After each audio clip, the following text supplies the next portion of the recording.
ನಮಸ್ಕಾರ ಸ್ನೇಹಿತರೆ, welcome to it's my job. So ಹಿಂದಿನ ಒಂದು ವಿಡಿಯೋದಲ್ಲಿ ಕರ್ನಾಟಕ ಸರ್ಕಾರದಿಂದ ಬಿಡುಗಡೆಯಾದ ಕರ್ನಾಟಕ ಸರ್ಕಾರ ಪರೀಕ್ಷೆ ಪ್ರಾಧಿಕಾರ ಭೂಮಾಪಕ ಕಂದಾಯ ವ್ಯವಸ್ಥೆ ಮತ್ತು ಭೂ ದಾಖಲೆಗಳ ಇಲಾಖೆಯಿಂದ ಹೊಸ ನೋಟಿಫಿಕೇಶನ್ ಬಿಡಲಾಗಿದೆ. ಸೊ ಹಿಂದಿನ ವಿಡಿಯೋದಲ್ಲಿ ಕರ್ನಾಟಕ ಸರ್ಕಾರದಿಂದ ಬಿಡುಗಡೆಯಾದ ಲ್ಯಾಂಡ್ ಸರ್ವೇಯರ್ ರಿಕ್ರೂಟ್ಮೆಂಟ್ 2026 ಬಗ್ಗೆ ಸಂಪೂರ್ಣ ಮಾಹಿತಿಯನ್ನು ಹೇಳಿಕೊಡ್ತೇನೆ. ಈ ನೇಮಕಾತಿಯಲ್ಲಿ ಒಟ್ಟು 560 ಹುದ್ದೆಗಳಿಗೆ ನೇಮಕಾತಿಯನ್ನು ಮಾಡ್ತಿದ್ದಾರೆ. ನೋಡ್ಬೋದು, ಟೋಟಲ್ ಪೋಸ್ಟ್ 560. ಸೊ ಹುದ್ದೆ ನೇಮ್, ಪೋಸ್ಟ್ ನೇಮ್ ಭೂಮಾಪಕರು. ಈ ಒಂದು ವಿಡಿಯೋದಲ್ಲಿ ಯಾರ್ಯಾರು ಅರ್ಜಿ ಸಲ್ಲಿಸಬಹುದು ಮತ್ತು ಯಾವ ಕ್ವಾಲಿಫಿಕೇಷನ್ ಆಗಿರಬೇಕು, ವಯೋಮಿತಿ ಎಷ್ಟಾಗಿರಬೇಕು, ವೇತನ ಎಷ್ಟಿರುತ್ತದೆ, ಅರ್ಜಿ ದಿನಾಂಕ ಎಷ್ಟು, ಮತ್ತು ಯಾವ ಪರೀಕ್ಷೆ ಯಾವಾಗ ಇರುತ್ತದೆ ಮತ್ತು ಸೆಲೆಕ್ಷನ್ ಪ್ರೊಸೆಸ್ ಯಾವ ಟೈಪ್ ಇರುತ್ತದೆ ಅಂತ ಈ ಒಂದು ವಿಡಿಯೋದಲ್ಲಿ ನೀವು ಸಂಪೂರ್ಣವಾಗಿ ತಿಳಿದುಕೊಳ್ಬೋದು. ಎಜುಕೇಷನ್ ಕ್ವಾಲಿಫಿಕೇಷನ್ ನೋಡಿ, ಯಾವುದೇ ಒಂದು ವಿಶ್ವವಿದ್ಯಾಲಯದಿಂದ ಇಂಜಿನಿಯರಿಂಗ್ನಲ್ಲಿ ಪದವಿಯನ್ನು ಪಡೆದಿರಬೇಕು, ಯಾವುದೇ ಒಂದು ತಂತ್ರಜ್ಞಾನದಲ್ಲಿ ಪದವಿಯನ್ನು ಹೊಂದಿರಬೇಕು ಮತ್ತು ಯಾವುದೇ ಒಂದು ಇಂಜಿನಿಯರಿಂಗ್ ತಂತ್ರಜ್ಞಾನದಲ್ಲಿ AMIE ಪದವಿಯನ್ನು ಹೊಂದಿರಬೇಕು ಅಂಥ ವಿದ್ಯಾರ್ಥಿಗಳು ಈ ಒಂದು ಪೋಸ್ಟ್ನ ಅಪ್ಲೈ ಮಾಡ್ಬೋದು. ಅಥವಾ ಕಾನೂನಿನಡಿಯಲ್ಲಿ ವಿಶ್ವವಿದ್ಯಾಲಯದಿಂದ ಗಣಿತ, ಭೌತಶಾಸ್ತ್ರ, ಕಂಪ್ಯೂಟರ್ ಸೈನ್ಸ್, ಮಾಹಿತಿ ತಂತ್ರಜ್ಞಾನ, ಇನ್ಸ್ಟ್ರುಮೆಂಟೇಷನ್, ಎಲೆಕ್ಟ್ರಾನಿಕ್ಸ್ ಮತ್ತು ಕಮ್ಯುನಿಕೇಷನ್ ಹಾಗೂ ಕೃಷಿ ಇನ್ BSc ಪದವಿ ಪಡೆದಿರತಕ್ಕದ್ದು.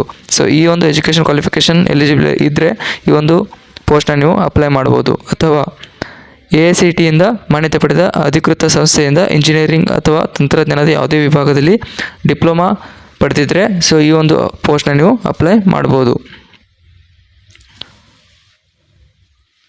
ವಯಸ್ಸಿನ ಮಿತಿ ನೋಡಿ, ಮಿನಿಮಮ್ ಏಜ್ 18 ವರ್ಷ ಆಗಿರಬೇಕು. 18 ವರ್ಷ ಮಿನಿಮಮ್ ಏಜ್. ಈ ಒಂದು 18 ವರ್ಷ ಆಗಿರುವ ಅಭ್ಯರ್ಥಿಗಳು ಈ ಒಂದು ಅರ್ಜಿಯನ್ನು ಸಲ್ಲಿಸಬಹುದು. ಗರಿಷ್ಠ ವಯಸ್ಸು ಜನರಲ್ ಅಭ್ಯರ್ಥಿಗಳಿಗೆ, UR ಅಭ್ಯರ್ಥಿಗಳಿಗೆ ಟೋಟಲ್ 40 ವರ್ಷ ಮ್ಯಾಕ್ಸಿಮಮ್ ಏಜ್ ಆಗಿರುತ್ತೆ. ಸೊ ವಿದಿನ್ 40 ಏಜ್ ಯಾರು ಇರ್ತೀರ ಆ ಒಂದು ಅಭ್ಯರ್ಥಿಗಳು ಈ ಒಂದು ಅರ್ಜಿಯನ್ನು ಸಲ್ಲಿಸಬಹುದು. ಮತ್ತು OBC ಅಭ್ಯರ್ಥಿಗಳು 2A, 2B, 3A, 3B ಅಭ್ಯರ್ಥಿಗಳಿಗೆ ಗರಿಷ್ಠ ವರ್ಷ 43 ವರ್ಷ. SC ST ಅಭ್ಯರ್ಥಿಗಳಿಗೆ ಗರಿಷ್ಠ ವರ್ಷ 45 ವರ್ಷ. ಸೊ ಈ ಒಂದು ಏಜ್ ಒಳಗಡೆ ಇರುವವರು ಈ ಒಂದು ಅರ್ಜಿಯನ್ನು ಸಲ್ಲಿಸಬಹುದು. ಈ ಒಂದು ಅರ್ಜಿಯನ್ನು ನೀವು ಆನ್ಲೈನ್ ಮುಖಾಂತರ ಅರ್ಜಿಯನ್ನು ಸಲ್ಲಿಸಬೇಕಾಗುತ್ತೆ. ಅರ್ಜಿಯನ್ನು ಸಲ್ಲಿಸಲು ಪ್ರಾರಂಭ ದಿನಾಂಕ 11/7/2026. ಈಗಾಗಲೇ ಅರ್ಜಿ ಸ್ಟಾರ್ಟ್ ಆಗಿದೆ. ಅರ್ಜಿ ಸಲ್ಲಿಸಲು ಕೊನೆಯ ದಿನಾಂಕ 7/8/2026. ಆಗಸ್ಟ್ 7ರಂದು ಈ ಒಂದು ಅರ್ಜಿ ಸಲ್ಲಿಸಿಕೆ ಕೊನೆಯ ದಿನಾಂಕವಾಗಿರುತ್ತದೆ. ಶುಲ್ಕ ಪಾವತಿ ಮಾಡುವ ಕೊನೆಯ ದಿನಾಂಕ 10/8/2026 ಒಳಗಡೆ ನೀವು ಅಪ್ಲಿಕೇಶನ್ ಫೀನ ಪೇ ಮಾಡಬೇಕಾಗುತ್ತೆ. ಸೊ ಇಷ್ಟರಲ್ಲಿ ನೀವು ಅರ್ಜಿಯನ್ನು ಹಾಕಿದರೆ ಅರ್ಜಿ ಸಲ್ಲಿಕೆ ಆಗುತ್ತದೆ. ಅರ್ಜಿ ಶುಲ್ಕ ಎಷ್ಟಿದೆ ನೋಡಿ, OBC ಅಭ್ಯರ್ಥಿಗಳಿಗೆ 2A, 2B, 3A, 3B ಅಭ್ಯರ್ಥಿಗಳಿಗೆ 750 ರೂಪಾಯಿ ಅಪ್ಲಿಕೇಶನ್ ಫೀ ಇರ್ತದೆ. ಮತ್ತು SC ST ಅಭ್ಯರ್ಥಿಗಳಿಗೆ 500 ರೂಪಾಯಿ ಅಪ್ಲಿಕೇಶನ್ ಫೀ ಇರುತ್ತದೆ.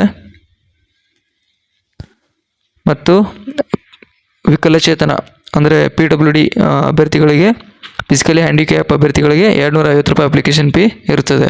ಸೊ ಯಾವುದೇ ಒಂದು ಪಾವತಿ ಶುಲ್ಕವನ್ನು ಹಿಂದಿರಿಸಲಾಗುವುದಿಲ್ಲ. ಪರೀಕ್ಷೆಗಳ ದಿನಾಂಕ 3/10/2026. ಸೊ 3/10/2026 3ರಿಂದ 5ರವರೆಗೆ ಪತ್ರಿಕೆ ಟು ಪರೀಕ್ಷೆ ದಿನಾಂಕವನ್ನು ಕೊಟ್ಟಿದ್ದಾರೆ. ಮತ್ತು ಭಾನುವಾರ 4/10/2026 ಪತ್ರಿಕೆ 1 ಸಾಮಾನ್ಯ ಜ್ಞಾನ ಈ ಒಂದು ಪರೀಕ್ಷೆಯ ಬಗ್ಗೆ ದಿನಾಂಕವನ್ನು ಕೊಟ್ಟಿದ್ದಾರೆ. ಸೊ 10ನೇ ತಿಂಗಳು ಶನಿವಾರ, ಭಾನುವಾರ 3/4 ದಿನಾಂಕಕ್ಕೆ ನಿಮ್ಮ ಒಂದು ಪರೀಕ್ಷೆ ದಿನಾಂಕವನ್ನು ಇಲ್ಲಿ ಕೊಟ್ಟಿದ್ದಾರೆ. ಮತ್ತು ಕನ್ನಡ ಭಾಷಾ ಪರೀಕ್ಷೆ ಇನ್ನೂ ನೋಟಿಫಿಕೇಷನಲ್ಲಿ ತಿಳಿಸಿದ್ದಿಲ್ಲ. ಸೊ ಇನ್ನೊಂದು ನೋಟಿಫಿಕೇಷನ್ ಬಿಡುಗಡೆ ಮಾಡ್ತಾರೆ, ಅದರಲ್ಲಿ ಕನ್ನಡ ಭಾಷಾ ಪರೀಕ್ಷೆ ಬಗ್ಗೆ ದಿನಾಂಕವನ್ನು ಕೊಡ್ತಾರೆ. ನೋಡ್ಬೋದು, ಟೋಟಲಾಗಿ 560 ಪೋಸ್ಟ್ಗಳಿಗೆ ನೇಮಕಾತಿಯನ್ನು ಮಾಡ್ತಿದ್ದಾರೆ. ಸೊ ಯಾವ ಕಾಸ್ಟ್ಗೆ ಎಷ್ಟು ಪೋಸ್ಟ್ ಇದಾವೆ ಅಂತ ನೋಡಿ. SC ST ಎ ಅಭ್ಯರ್ಥಿಗಳಿಗೆ 30 ಪೋಸ್ಟ್ಗಳಿದ್ದಾವೆ. SC ST B ಅಭ್ಯರ್ಥಿಗಳಿಗೆ 29 ಪೋಸ್ಟ್. SC ST C ಅಭ್ಯರ್ಥಿಗಳಿಗೆ 25 ಪೋಸ್ಟ್. ಟೋಟಲಾಗಿ 560 ಪೋಸ್ಟ್ಗಳನ್ನು ನೇಮಕಾತಿ ಮಾಡ್ತಿದ್ದಾರೆ.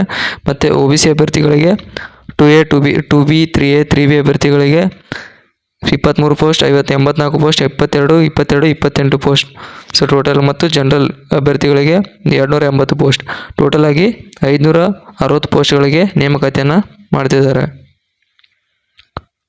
ಸೊ ನೋಡಿದ್ರಲ್ಲ, ಇದು ಟೋಟಲ್ ಆಗಿ ಭೂಮಾಪಕ ಪೋಸ್ಟ್ಗೆ ಕರೆದಿರೋ 560 ಹುದ್ದೆಗಳಿಗೆ ಈ ಒಂದು ನೋಟಿಫಿಕೇಶನ್ ಬಿಡುಗಡೆಯಾಗಿದೆ. ಈ ಒಂದು ನೋಟಿಫಿಕೇಶನ್ ಲಿಂಕ್ನ ಡಿಸ್ಕ್ರಿಪ್ಷನಲ್ಲಿ ಕೊಟ್ಟಿರ್ತೇನೆ ಮತ್ತು ಅಪ್ಲಿಕೇಶನ್ ವೆಬ್ಸೈಟ್ ಲಿಂಕ್ನ ಅದನ್ನು ಕೂಡ ಡಿಸ್ಕ್ರಿಪ್ಷನ್ ಕೊಟ್ಟಿರ್ತೇನೆ.